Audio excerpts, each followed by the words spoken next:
Les gars, dans cette météo crypto, je vous ai préparé plein de petits travaux super importants. Alors, on ira voir un petit peu ici la Wolf Wedge avec les zones super importantes à tenir avec les targets EPA. Donc, très important, on a beaucoup de chances d'aller toucher ces prix si on tient cette zone. Également, si on tient ce nuage, la zone à tenir, si on ne la tient pas, on entamerait un swing baissier. On veut pas ça, mais ça on ira voir en détail. On est toujours dans un BART bullish. Je sais que l'accumulation est violente, mais bon, c'est normal. On secoue un peu la bouteille de coca pour... Voilà, on va ouvrir le bouchon, à mon sens. On secoue les mains faibles.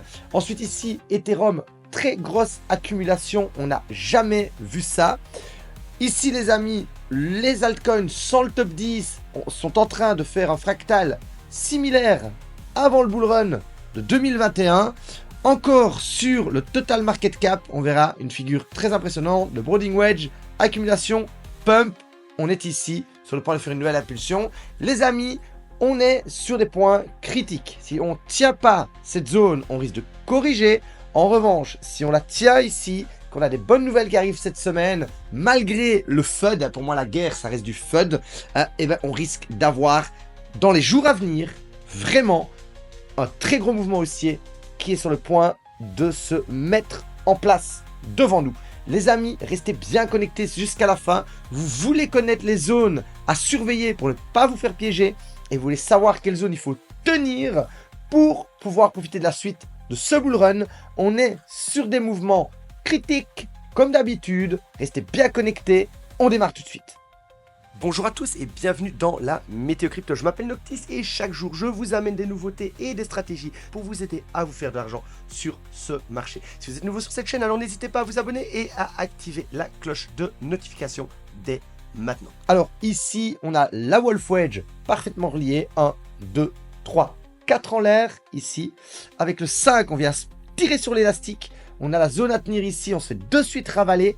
Ensuite, on repart très haut. On se fait bloquer par cette ligne qui est reliée sur 1, 2, 3 points de contact. On vient faire semblant. On se fait très vite avec un flash crash. Remettre en dessous.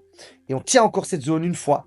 Et une deuxième fois. Et vous voyez, cette correction, ben c'est pareil ici. Après le point 5, on monte. Après le point 5, on monte et on flash crash. Et ben on est ici, vous voyez, en train de zigzaguer après. La suite, c'est de retourner à l'EPA. Donc on relie le point 1 avec le point 4 et on tire le PA toujours sur les 114 000.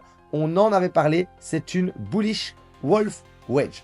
Alors ça les gars, c'est super, mais qu'est-ce qui pourrait se passer? Alors si on perd ce nuage, vous voyez que dans mon nuage de tendance, on a tapé une fois en bas, 2 fois, 3 fois et le bas de ce nuage, il sert parfaitement de support.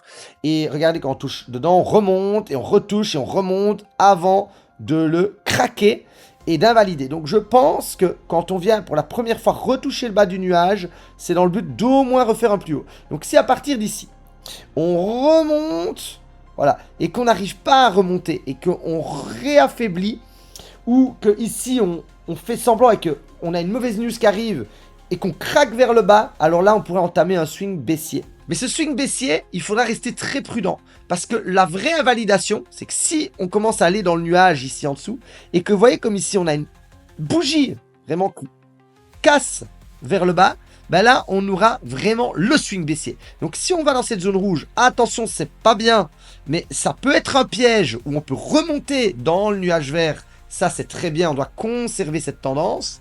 Si par contre on lâche en dessous, qu'on accumule sans force, qu'on n'arrive pas à remonter dans le nuage vert et qu'au contraire on a un catalyseur vers le bas, alors on peut s'attendre à quelque chose de plus profond et de retourner pendant 1 mois, 2 mois, 3 mois vraiment en enfer vers les 85 000.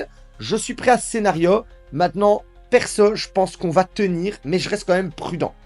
Les gars, c'est réel, on a un BART bullish. Que ça plaise ou non, il est moche, mais il est là. On check le point le plus bas ici, on check le point le plus bas, et on le relie avec, après le crash, on fait un plus haut, et on le relie ici, regardez, avec le plus haut, ici. C'est parfaitement relié. 1, 2, et en fait, on est dans cet AQ.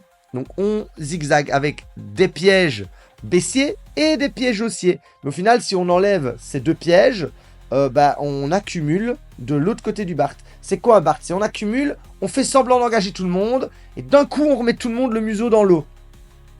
avec des pièges et on secoue les mains. Donc à mon sens, tant qu'on perd pas cette boîte, on est toujours en train d'accumuler dans le boîte. Et vous voyez, ça peut être long dans la figure. On pourrait encore avoir un petit peu une semaine vraiment de latéral, on secoue les mains avant de partir.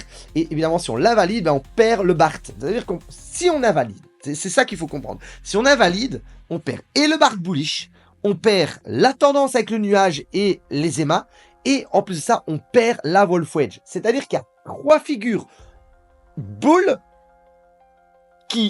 les boules font tout pour tenir ces figures-là, et c'est-à-dire qu'avec tout ce qu'ils font pour les tenir, ils n'auraient pas assez de force. C'est-à-dire que les vendeurs sont en contrôle.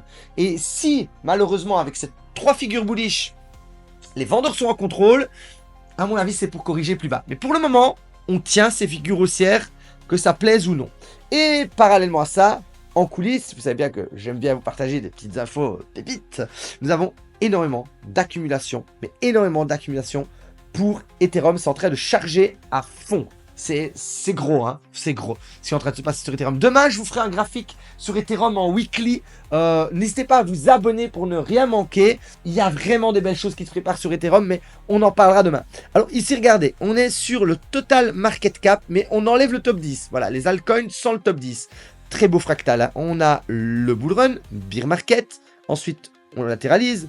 Bull run, bear market. On latéralise. On repart et on touche une fois. On touche une deuxième fois et on marque un plateau.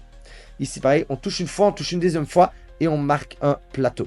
Ici, avec le crash Covid, ici, avec le crash tarif, la suite, à mon sens, c'est l'hyper run qui devrait durer, on l'a vu dans les météos précédentes, tout le Q3 et le Q4, c'est-à-dire à partir de juillet, août, septembre, octobre, novembre.